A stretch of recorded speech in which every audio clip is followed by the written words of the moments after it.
နောက်ငရဲကြတော့ဘာတော့ဆိုလို့ရှိရင်လေပင်ကျူလေပင်ကိုအမှန်တမ်းပူတဲ့တန်ကြိုးကြီးနဲ့လေပင်ကိုဆွတ်တက်ပြီးတော့အဲ့ဒီကြိုးနဲ့လေပင်ကြီးကိုပြတ်အောင်လုပ်တယ်နော်ပုတ်တိုက်ပြီးတော့လေပင်ကြီးကိုပြတ်အောင်လုပ်တယ်ပြတ်အောင်လုပ်ပြီးတော့ဒီရေဘူးတွေပွတ်ဆူးနေတဲ့ဒီ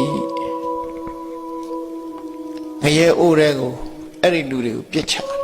ရဲသားတွေကိုပြစ်ချဆိုလိုတာ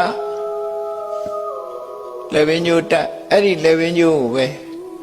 ဆွဲပြီးတော့လေပင်ညိုနဲ့ဇက်ကိုဖြတ်တန်ညိုနဲ့ဇက်ကိုဖြတ်ပြီးတော့ငရဲအိုးတွေတွန်းပို့ပြန်အဲ့ဒီလူကလည်းပဲဆက်ဖြတ်ပြီးငရဲအိုးတွေတွန်းချလိုက်တဲ့ကဇက်ကပြန်ဆက်သွားတဲ့အသက်ရှည်ပြင်းနေနော်ဖြတ်လိုက်ပြန်ဆက်လိုက်ဖြတ်လိုက်ပြန်ဆက်လိုက်ငရဲအိုးတွေတွန်းချလိုက်နေအဲ့ဒါလိုခံရတာလှုပ်တာတီတာခေါင်းပြက်ပြီးတော့ငရဲအိုးတွေတွန်းချခံနေရတယ်ငရဲသားတွေကိုတွေ့တယ်တဲ့အဲ့ဒီငရဲသားတွေဟာဘာကြောင့်ဒီလိုငရဲခံရတယ်လဲလို့နေမိမင်းကြီးကမေးတဲ့အခါမှာ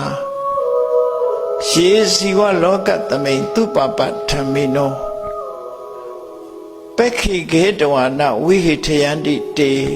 ဝိဟိထယေတဝတကုဏံစနေနာသူတို့ဟာจิตတွေငှက်တွေကိုအရှင်လတ်ဖမ်းတောင်ပန်ကိုချိုးဇက်ကိုဖြတ်ခုခေတ်จิตတတ်နေတာလေအဲ့လိုပဲလုပ်နော်အဲ့ဒါလိုจิตတွေငှက်တွေဆက်ဖြတ်ပြီးတော့တတ်နေတဲ့ကျက်ငှက်မုတ်ဆိုးတွေအဲ့ဒါလိုတတ်ဖြတ်ပြီးတော့သူတို့ဟာအတမွေးဝမ်းကြောင်းတစ်ခုအနေနဲ့မကောင်းမှုအကုသိုလ်တွေကိုငှက်တွေကိုဖမ်းပြီးတော့တတ်ဖြတ်နှိပ်စက်ပြီးတော့အတမွေးကြတယ်တဲ့အဲ့ဒီအတမွေးတဲ့ရက်ဆက်ချမ်းညုတ်တဲ့နေ့စဉ်နဲ့အမျှငှက်တွေကိုတောင်ပန်ချိုးဆက်ဖြတ်အဲ့ဒါလို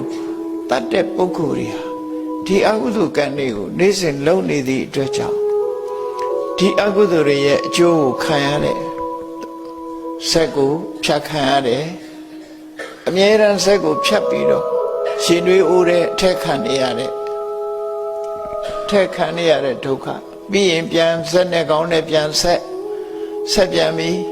ပြန်ဖြတ်ပြန်ပြီးရင်တွေအိုးတဲ့ချပြန်ပြီးပြန်ဆက်ပြန်ပြီးရင်တွေအိုးတဲ့တွန်းချပြန်